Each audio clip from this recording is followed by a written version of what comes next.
Allahu, Allahu, Allahu, Allah, Allahu, Allahu, Allah. أعوذ بالله من الشيطان الرجيم. بسم الله الرحمن الرحيم. إن الحمد لله نحمده ونستعينه ونستغفره ونعوذ بالله من شرور أنفسنا وسيئات أعمالنا. من يهد الله فلا مضل له ومن يضلل فلا هادي له. واشهد ان لا اله الا الله وحده لا شريك له واشهد ان محمدا عبده ورسوله. يا ايها الذين امنوا اتقوا الله حق تقاته ولا تموتن الا وانتم مسلمون. يا أيها الذين آمنوا اتقوا الله وقولوا قولا سديدا يصلح لكم أعمالكم ويغفر لكم ذنوبكم ومن يطع الله ورسوله فقد فاز فوزا عظيما.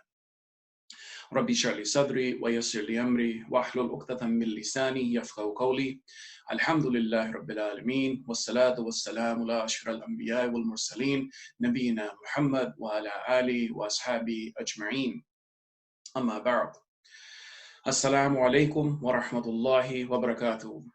All praise is due to Allah, Lord of the universe, the one that we come from, the one that we return to, the one we make sujood to. We give complete salutations to Prophet Muhammad sallallahu alaihi wasallam. We follow in his footsteps. We emulate his hadiths. We incorporate the sunnah into our daily lives.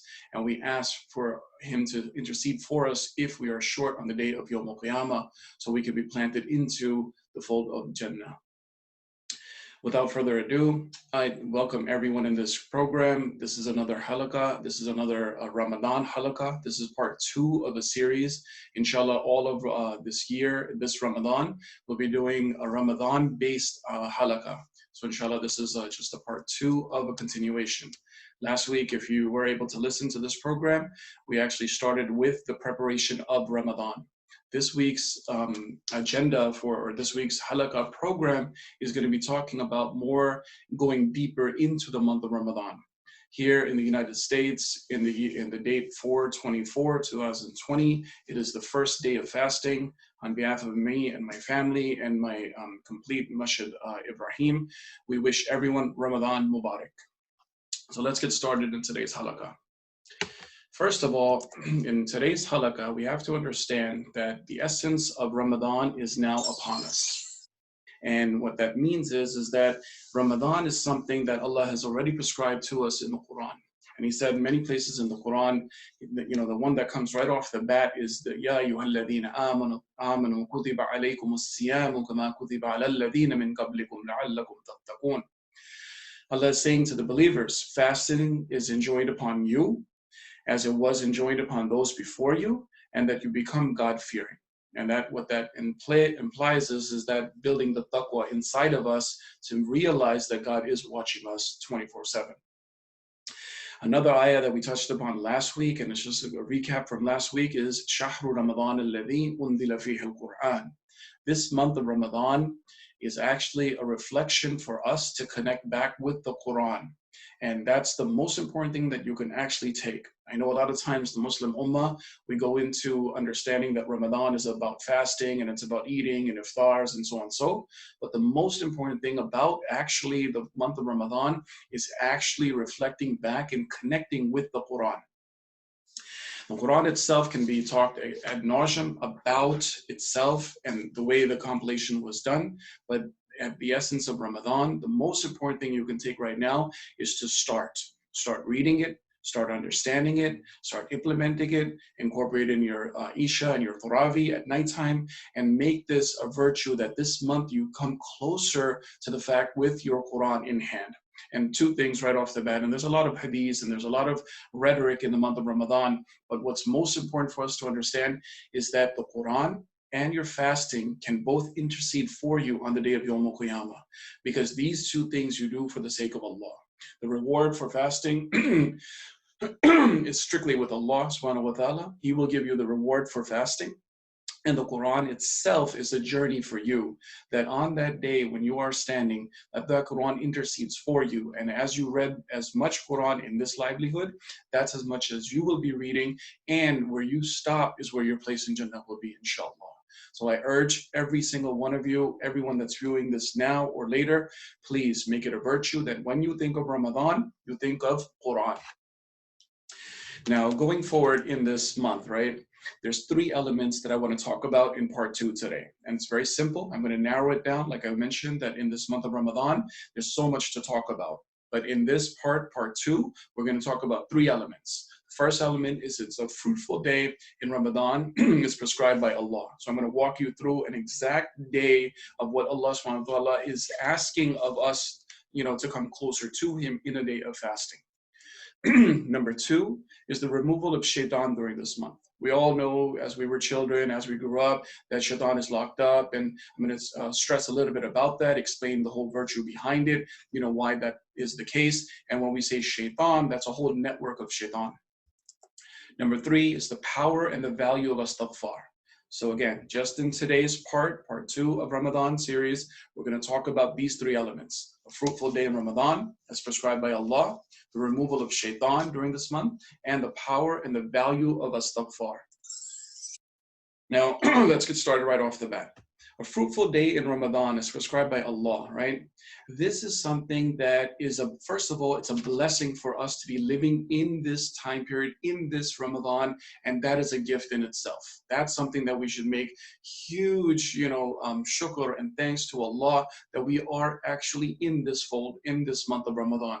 Just yesterday, a very close loved one of mine just, passed from this world. And, inshallah, towards the end of the segment, we'll make a dua for him. But what it is that Allah chooses who He wants at which time and which interval of His life. And in this regards, be blessed that you are now in the fold of in the period of Ramadan and being a believer. So that's a huge blessing within the fact that we are now in the month of Ramadan. Everything starts with niyyah. If you look back into the hadith books, it's all about niyyah. It's all about your intention. In this month, you make this intention that you'll be fasting all 30 days of this month, 29 or 30, obviously. But you make this intention that you're going to be fasting for this month.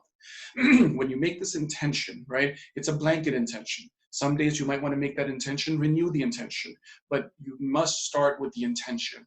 And by the way, intention, you get 100% full credit. And if you carry out the deed and you carry out the fasting, you get that extra credit as well too. So avail the opportunity to go further in this month with your intention. Compounding good deeds. And this is something that's really nice to talk about since we're talking about a day in Ramadan.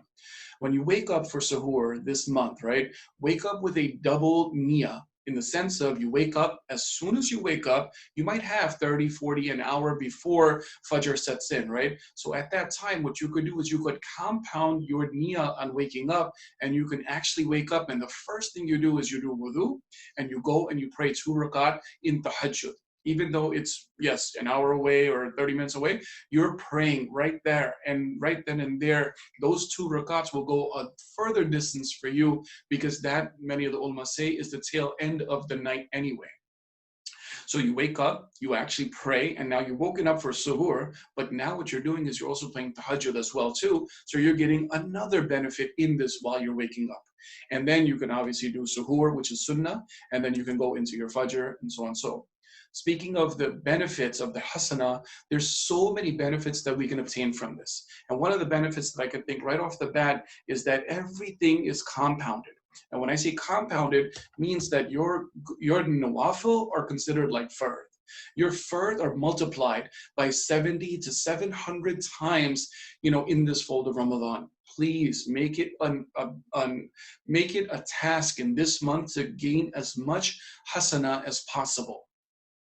And later in a few weeks from now, we'll talk about the night of Laylatul Qadr. But for now, let's start off this month by doing as much hasana as possible. Every good action, every good deed that you do, clear out your tongue, read as much Quran, make zikr with your family, make your prayers on time, do as much good as possible so you can eradicate and all the wrongs and actually bless yourself to gain all this multitude of hasana that's in store for you.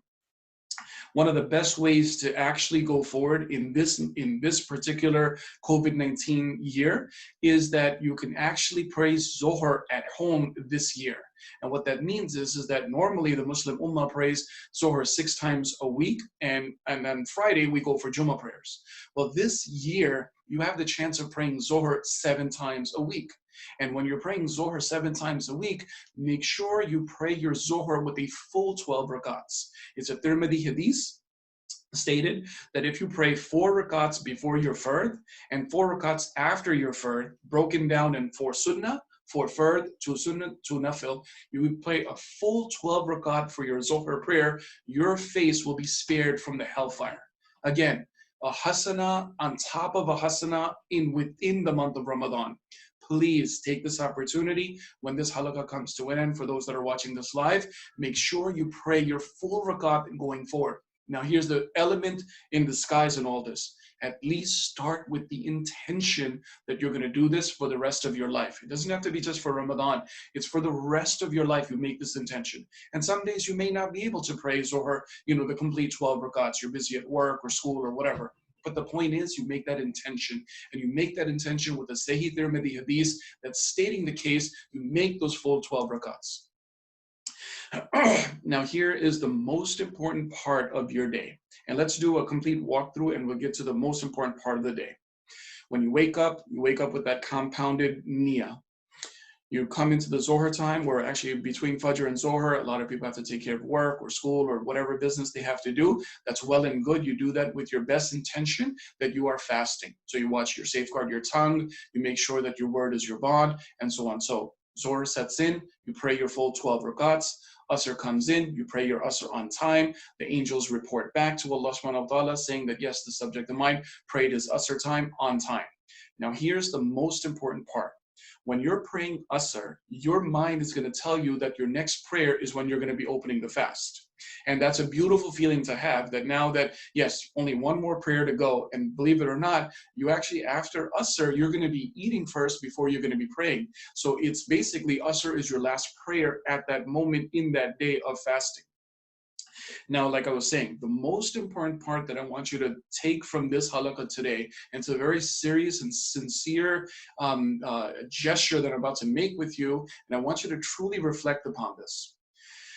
Here in the United States, when we open up, and I should say around the world, more or less, the middle and upper classes, what we have at the time of iftar is a plate that's already been decorated. Not even just a plate, a whole table of food. Sometimes multiple drinks. We have options to avail, and we have some picky eaters in our house, and we know, each family has that. So we have a table full of a lot of different offerings. Someone's eating one thing, someone's eating another thing, right?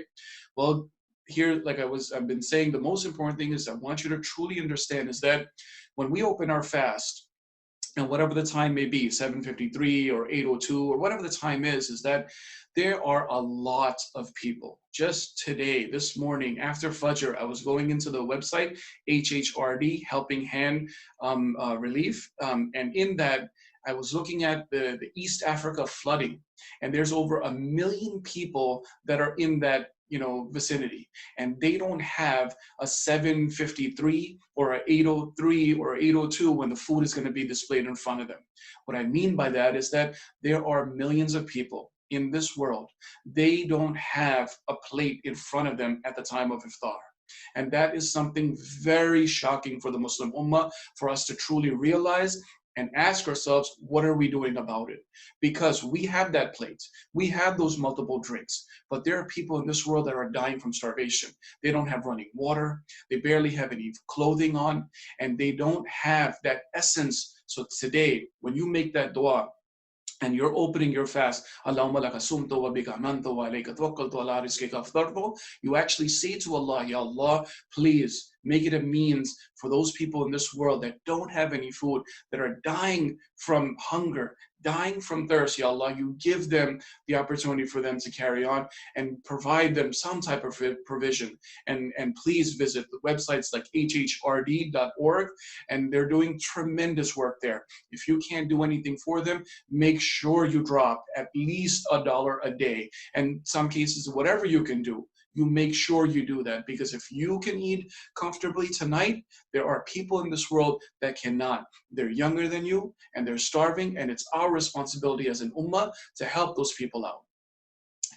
In the whole day and coming to an end after iftar, we have a wonderful program that's running with, alhamdulillah, many of my students. And I would really like for you to come back to the same channel, save the ID numbers and everything. And from 9 to 10, we have a program where we have, Muslim ummah. Every kid, mashallah, is under the age of 18, and they're reciting the Quran, and they're doing, the English translation each and every night. You want to obtain the hasanah this month, because we're still talking about the full day of Ramadan. You actually go and you try to take as much from it. And in that, they're reading the Sahih International, and all you have to do is just put it on and listen. That's all you have to do. Once it comes to an end, one of the students, does the azan, and that's time for you to get up and pray your Isha. And I urge each and every Muslim male that's listening to this, especially in this COVID-19 period, is to become the imam of your house. Become the leader of your house. Pick up the mushaf. Pick it up and say, Ya Allah, I'm going to do, 2 rakats or 4 rakats or 6 rakats or whatever your capacity that you can do with your family. Stand your children with you. And if you are blessed to have multiple children, male children that are over, a certain age, obviously, and you can actually run a khutbah in the house, a Jummah khutbah within your own family, by all means, talk to your local imam, set it up, and go forward in this virtue. And start with your family. We all know sadaqah starts with the family. We all know that us males, we have this responsibility to be the head of the households. And I urge each and every male that's listening to this, make sure that you are leading the pack, because it's about time you get up. It's about time you put that remote down. It's about time you stop watching all those drama and all those videos and everything, and you say to yourself, Ya Allah, yes, you've granted me a family, and it's my responsibility to move them forward. And let the chips fall where they may. If the family members ridicule you or laugh at you, that's all fun and games. At the end of the day, they love you, and you need to become that pillar for them in the family. Moving forward, the second element in today's halaqa is the removal of shaitan during this month. And what that means is that the complete network of shaitan has been chained. And that is a blessing. And that's a blessing in disguise for us to understand that for 11 months, shaitan did a number on us. He wound us up. He made us commit all these wrongs. And now, since he's locked up, his whispers are further away. But some of us have this problem that those whispers are deep in our DNA that we need to start eradicating. And the best way you can start eradicating is you simply start with dhikr of Allah. You start with a tasbih. You start with subhanallah. You start with praying your prayers. You start with reading the Quran and start clearing out your speech. And when we all know this hadith that Allah says that that Rasul Sallam said this hadith, that if you can guard me 2 things, your tongue and your private parts, both organs, you will get Jannah on the day of Yawm al-Qiyamah. And what that means is that you simply just watch your tongue and obviously your private parts, and you use them wisely and you go forward. And this is the best month to do it, because shaitan and all his network and all the smaller shayateen, they are all locked. And in this regard, you can make the most of this. The gates of hell are locked and the gates of heaven are open. That is a mercy that Allah has given us. And when He is saying the gates of heaven are open for us, it's an invitation for us to land ourselves into Jannah. Because obviously we know that the reward of fasting is with Allah. The heaven itself is open for us to take this advantage. In fact, we all know the door, Ar-Rayyan, is made for us, people who will fast. And Allah will give the reward for those people. And the doors of hell are closed. The fight is within you. Again, keep this in mind. Shaitan on the day of Yawm al-Qiyamah will whimper out, and he will say, well, I didn't force you to do it. I didn't make you do it. You did it by yourself. And that's where the dilemma will fall on us, that we will say, yes, it was I who did it. And this is where you own up and you say, Ya Allah, come clean, and say, Ya Allah, you know what? I had a bad year. I had a bad decade. I had a bad life. Ya Allah, please perfect my life. Ya Allah, I don't know when I'm going to go. And my date of death is hidden from me, which is another mercy. And that mercy is that try your best to go forward in your life. There was a very authentic hadith where a person would actually wind up killing 99 people. He turns to one person and says, do you think that God will spare me? That person says no. And then he winds up killing that person, is the 100th person. Then he goes to the next person and he goes, you think God will spare me? I killed 100 people. And that person, being with the hikmah and the wisdom, said, listen, just go to a different place and ask for Allah's forgiveness. And lo and behold, that person does take those steps and he dies in that walk. And the angels come and they're confused. And Allah subhanahu wa ta'ala stretches the land so that the place that he was headed towards was closer. And the places that the 100 people that he took lives from was a distant memory. So again, Allah is Rahim, Allah is Ghaffar, Allah is forever forgiving. All you have to do is show the initiative and get up and do something, especially in this time when shaitan is out the window. Now, in this month, you will see, or in the past years, you have seen in the masjid, you see the weakest Muslims, drag themselves into the masjid. What that means is that each and every mu'min, every believer has this inside of them that yes, they can do this. And when they can do this, what I mean is that they can take their life forward and do more hasana as much as possible. So every single person, like I was mentioning last week, you have a starting point. And in that starting point, you know where you're headed. And where you're headed means you know how much more you can improve on. If it's your tajweed, if it's your salah, if it's your wudu, if it's your recitation of the Quran, whatever it may be, you have to become strong. And do not ridicule the ones that are showing face in the month of Ramadan. Even in your house, they're doing something positive. Let that be a means for them. And I'll say this very sincerely. There are so many Muslims in this world that were, a few years back or a decade ago, they were on the other side of humanity and doing all the wrongs. And something happened where Allah chose that person and flipped them around and made them a token and a vessel to do something for the sake of Allah. We have so many examples. The history books are filled with so many people. Even Allah says in the Quran, in Surah Furqan, He will take your bad deeds and He will flip them over. But you have to make the initiative. You have to say to Ya Allah, yes, I will turn over a new leaf. And what better time than the 9th month of Ramadan? This year, you say to yourself, okay, you know what? There's no Imam telling me. It's me, and I know what I need to get, and I need to get going, and you become that strong individual. You cherish the month with tranquility. You start out with this peace of mind that, Ya Allah, I'm doing this for you. I'm doing all this for your sake. And that's where the peace and the stability and all this tranquility comes inside of you, that you can say, Ya Allah, bless me in this month of Ramadan. You ask for forgiveness. And that ties into actually the third portion of today's Halaqa, is the power and the value of astaghfar. Brothers and sisters, listen very closely what I'm about to say. If you leave this month without asking for Allah's forgiveness, it was the worst thing you ever did in your lifetime. And I'll say it again. If you left this month without asking for Allah's forgiveness, it is the worst thing you did to yourself. In fact, there's narrations and hadiths that say a person is doomed if he did not ask for Allah's forgiveness. We do not have to wait for the night of power, Laylatul Qadr, to make that dua, Allahumma innaka afuwwun tuhibbul afwa fa'fu anni. Do not wait. Start today. Get it on the tip of your tongue to say that.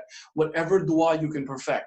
Adam al-Islam's first dua that came out, Rabbana zalamna anfusana wa illam taghfir lana wa tarhamna lanakunanna min al-khasirin.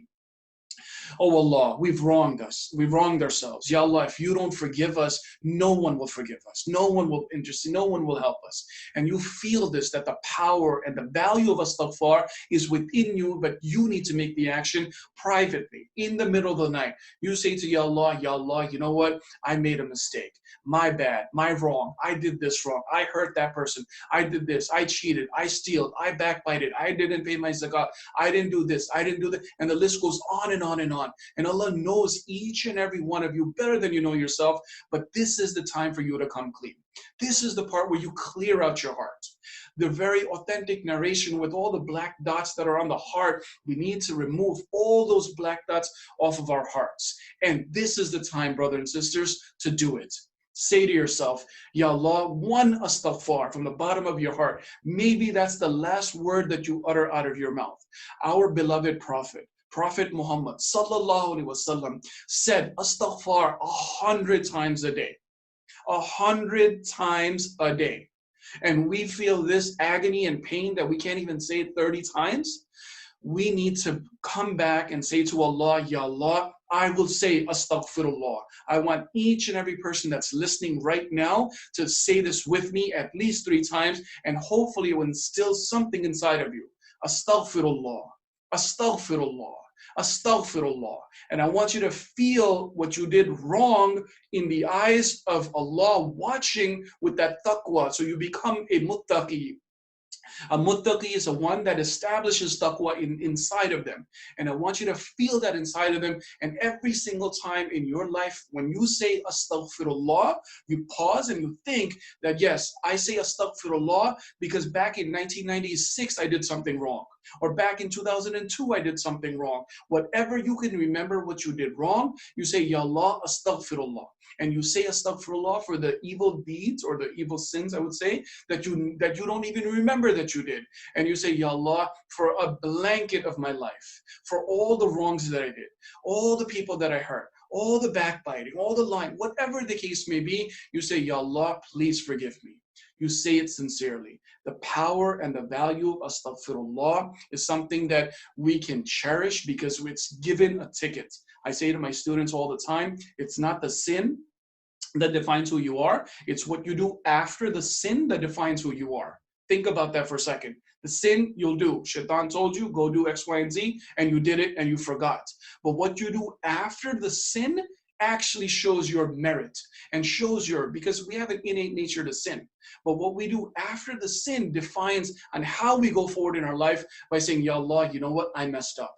And do not be of those people that are standing on the day of Yawm al-Qiyamah and you are hiding what was undisclosed. You say, Ya Allah, yes. Because when your evil sins and are shown in front of you that you did X, Y, and Z, all you can say at that moment in time is, Ya Allah, please forgive me.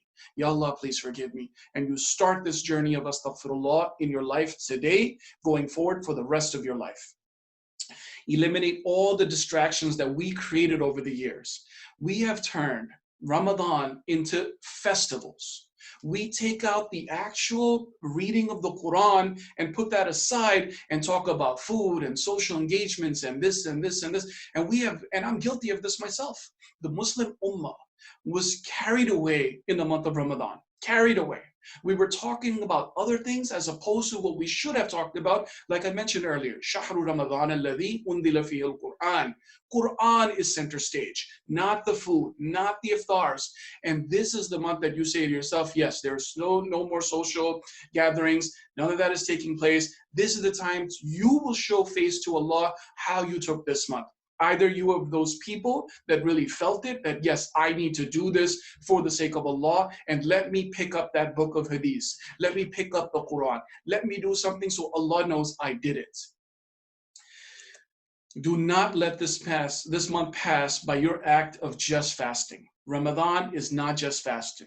Ramadan is a purification for yourself so that you can go forward, because this is the month of training and you can eradicate all the wrongs in your life. And inshallah, that will help you as you go forward in your life. This was the reset button, and perhaps this COVID-19 pandemic was a blessing for us to press that refresh button in the month of Ramadan to actually see where we stand today.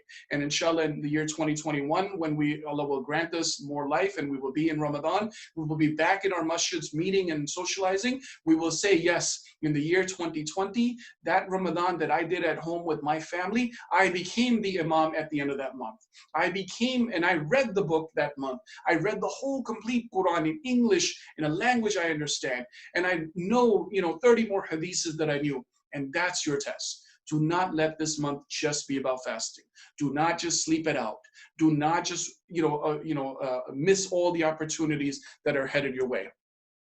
And I'll end on the power of value of astaghfar is to basically own up to your past negatives. And this is a self-reflection. And this is something that is very dear to Allah, because if you humble yourself in front of Allah, Allah will say, yes, this subject of mine humbled himself. This subject came through. This subject asked for astaghfar. This subject tried his best.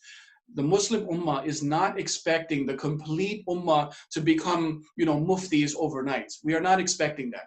What we are expecting in return is for you individually, you know where you stand and you know how much room of improvement you can go forward. If you can and you feel the ability that now is the time for you to perhaps grow a beard and follow the Sunnah, by all means, this is your moment to do it. In fact, when you do come out of this lockdown and you do meet your friends, coworkers, and they see you with the beard on, perhaps that will be a blessing that you can go forward. And obviously that's for the male folks. For the women folk, if you can actually incorporate deen with your children in storytelling or whatever the case may be, that itself, you are blessed with this time. There's no more running around and dropping them in schools. There's no more after school programs. All of that stuff has been canceled, and it's a blessing for us to do. And you try. Even if the kids don't sit and they don't listen, you just try. You can say to Ya Allah, I tried my best. And that's what it all comes down to at the end of the day. The act of asking for forgiveness, and keep in mind, this is very important, the act of asking for forgiveness is a good deed. And sometimes we forget that. So when you say, Ya Allah, please forgive me, that itself is a good deed of you just saying that because you're making that supplication. Now going forward, what's very important to understand is the quality over quantity. You don't want to do a billion things and they're just all downhill. You want to put effort into it. You want to do it with sincerity. Whatever program that you want to listen to, you make the time and effort. You block out everything and you say, there's a billion Zoom programs going on. Let me take my time to listen to it without any distractions. Consistency is what Allah loves. Allah subhanahu wa ta'ala is telling us over and over again in the fold of Islam, do something positive for the sake of Allah and keep it at a consistent basis. It might be something small or it might be something big. You know yourself best, but keep a consistency element. And remember, you're doing all this for the sake of Allah. You're not doing this to show off. And I fight this dilemma sometimes because I'm usually in a lot of public speaking, and I fight this dilemma and I keep reminding myself I'm doing this for the sake of Allah, and I don't need to be in any fame. I'm not a person that likes titles. I'm just a person that wants to do this for the sake of Allah, so that when I do pass from this world, I can say to Allah, Ya Allah, I tried my best pushing this deen forward, and alhamdulillah, I am so blessed that you used me as a vessel, that you made me a loudspeaker so I can convey the message. And I want to always incorporate by saying that if I say anything wrong, that's shaitan's whispered in my DNA. And if I say anything right, that was the hikmah and the beauty of my teachers and every, a passage of the ulama that have taught from generation to generation, starting with our beloved Prophet onward, is their talk. It's not my talk. One of my most beautiful teachers told me, said, let the Quran do most of the talking. So alhamdulillah, in this time of mercy, in this time of rahmah, try your best. Do it purely for the sake of Allah. Next week, inshallah, we'll go into part 3. And that's going to, so this halaqa today, أقول قولي هذا واستغفر الله وسائر المسلمين فاستغفروه إنه هو الغفور الرحيم. So this halaqa comes to an end today. Next week, inshallah, will be part 3, and it'll be more enticing because we're going to go in depth week by week in this month of Ramadan. At this time, I want to basically make a dua to end the session. Bismillah ar-Rahman ar-Rahim. Allahumma salli ala Muhammadin wa ala ali Muhammadin kama sallaita ala Ibrahim wa ala ali Ibrahim innaka Hamidum Majid. Allahumma barik ala Muhammadin wa ala ali Muhammadin kama barakta ala Ibrahim wa ala ali Ibrahim innaka Hamidum Majid. Allahumma a'izzat al-Islam wal Muslimin. Allahumma a'ani ala dhikrika wa shukrika wa husni ibadak. لا إله إلا الله وحده لا شريك له له الملك وله الحمد وهو على كل شيء قدير ربنا واجعلنا مسلمين لك ومن ذرياتنا أمة مسلمة لك وأرنا مناسكنا وتب علينا إنك أنت التواب الرحيم ربنا اغفر علينا صبرا وثبت أقدامنا وانصرنا للقوم الكافرين رب الناس والشافي أنت شافي لا شفاء إلا شفاؤك شفاء لا يغادر سقما ربنا وآتنا ما وعدتنا على رسولك ولا تخرجنا يوم القيامة إنك لا تخلف الميعاد ربنا هب لنا من أزواجنا وذرياتنا قرة أعين ربنا آمنا فاغفر لنا وارحمنا وأنت خير الراحمين اللهم إنك عفو تحب العفو فاعف عني ربنا إننا آمنا فاغفر لنا ذنوبنا وقنا عذاب النار ربنا اغفر لنا ذنوبنا وكفر عنا سيئاتنا وتوفنا مع الأبرار ربنا اغفر لي ولوالدي وللمؤمنين يوم يقوم الحساب رب ارحمهما كما ربياني صغيرا ربنا اغفر لنا ذنوبنا وإسرافنا في أمرنا وثبت أقدامنا وانصرنا على القوم الكافرين ربنا ظلمنا أنفسنا وإن لم تغفر لنا وترحمنا لنكونن من الخاسرين ربنا آتنا من لدنك رحمة وهيئ لنا من أمرنا رشدا Oh Allah, grant us your mercy, Ya Allah. Oh Allah, grant us your protection during this fitna, Ya Allah. Oh Allah, give us calmness as we face this trial, Ya Allah. Oh Allah, bring us closer to you, Ya Allah. Oh Allah, we ask for your forgiveness, Allah. Oh Allah, we ask for your rahmah, Ya Allah. Oh Allah, we ask for you to safeguard us, Ya Allah.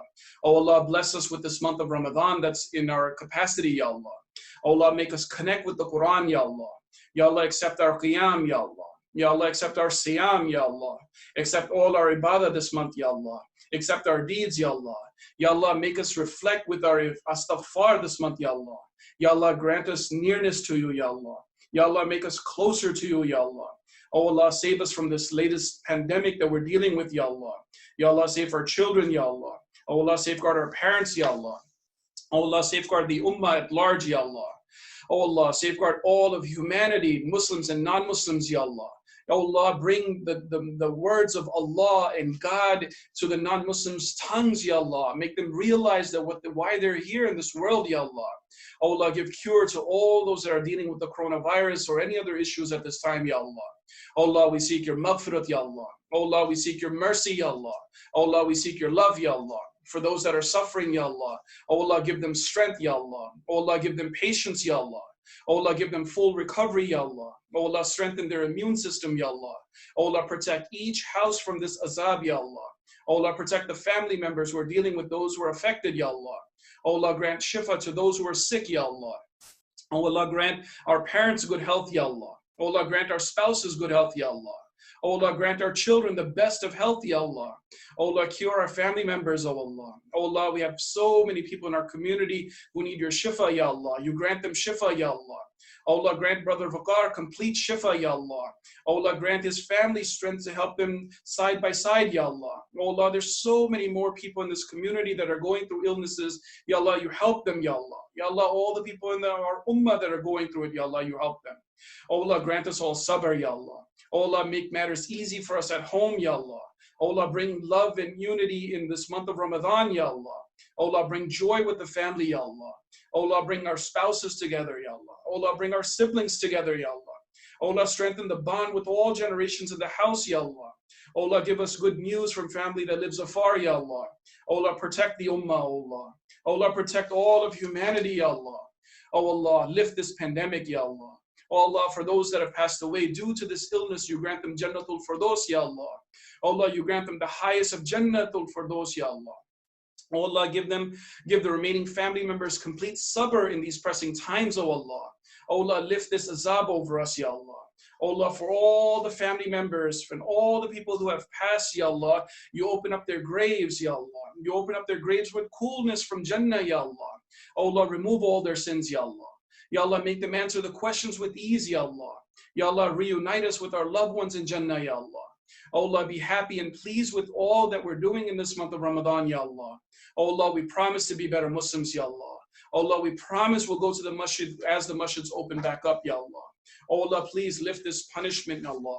Oh Allah, we're deeply sorry for all our mistakes, all our misdeeds, and our backbiting, and our problems, and our tribulations, and our unfairness in this world, Ya Allah. We've learned our lesson, Ya Allah. This refresh button, Ya Allah, is a token of mercy, Ya Allah. Ya Allah, please safeguard us, Ya Allah. Ya Allah, safeguard the non-Muslims, Ya Allah. Ya Allah, show us the path so we can come closer to you, Ya Allah. Ya Allah, deepen our understanding, Ya Allah.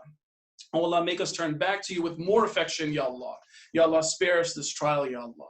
Ya Allah, protect our families, protect our young, protect our old, protect our women, protect our wives, protect our children. Ya Allah, protect our neighbors, our Muslims and non-Muslim neighbors. Ya Allah, make matters easy for us all, Ya Allah. Ya Allah, we plead to you and you alone only. Ya Allah, we have hope and mercy. We have hope in your mercy, Ya Allah. Ya Allah, we sincerely ask for your forgiveness. And for those that have passed away, I had a very dear loved one of mine, my khalu, which is referred to as my mother's sister's husband, Sayyid Shah, actually passed away yesterday. Inna lillahi wa inna ilayhi raji'un.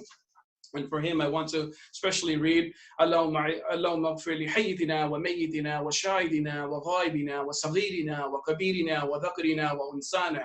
Allahumma man ahyaytahu minna fa ahyayhi ala al-islam wa man tawaffaytahu minna fa tawaffahu ala al-iman. Oh Allah, grant my beautiful, beautiful khala, my beautiful aunt, sabr in this most pressing time right now, Ya Allah. Ya Allah, my cousins, Talha, Ya Allah. Ya Allah, you give him complete sabr right now, Ya Allah.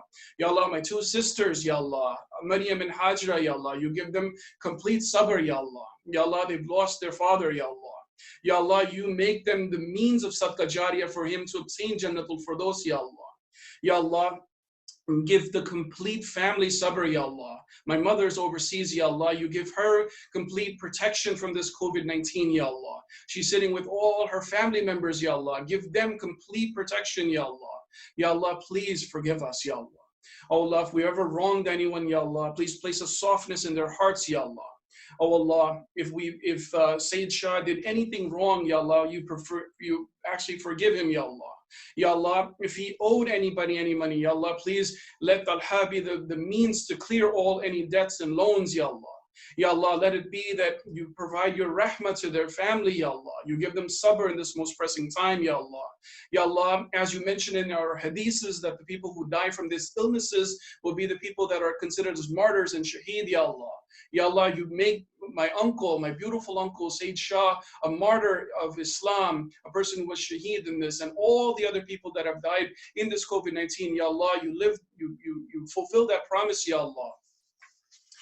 ربنا آتنا في الدنيا حسنة وفي الآخرة حسنة وقنا عذاب النار ربنا لا تزغ قلوبنا بعد إذ هديتنا وهب لنا من لدنك رحمة إنك أنت الوهاب ربنا إنك جامع الناس ليوم لا ريب فيه إن الله لا يخلف الميعاد ربنا وتقبل دعاء ربنا لا تؤاخذنا إن نسينا أو أخطأنا ربنا ولا تحملنا ما لا طاقة لنا به واعف عنا واغفر لنا وارحمنا وأنت مولانا فانصرنا على القوم الكافرين لا إله إلا أنت سبحانك إني كنت من الظالمين ربنا تقبل منا إنك أنت السميع العليم وتب علينا إنك أنت التواب الرحيم سبحان ربك رب العزة عما يصفون وسلام على المرسلين والحمد لله رب العالمين. Jazakallah all for taking the time to listen to this halqa. I do apologize, I did go over, but it's all coming from the heart. Inshallah, I'll see you next week in part 3 of this Ramadan series. Be safe, be steadfast, and enjoy Ramadan. Alhamdulillah.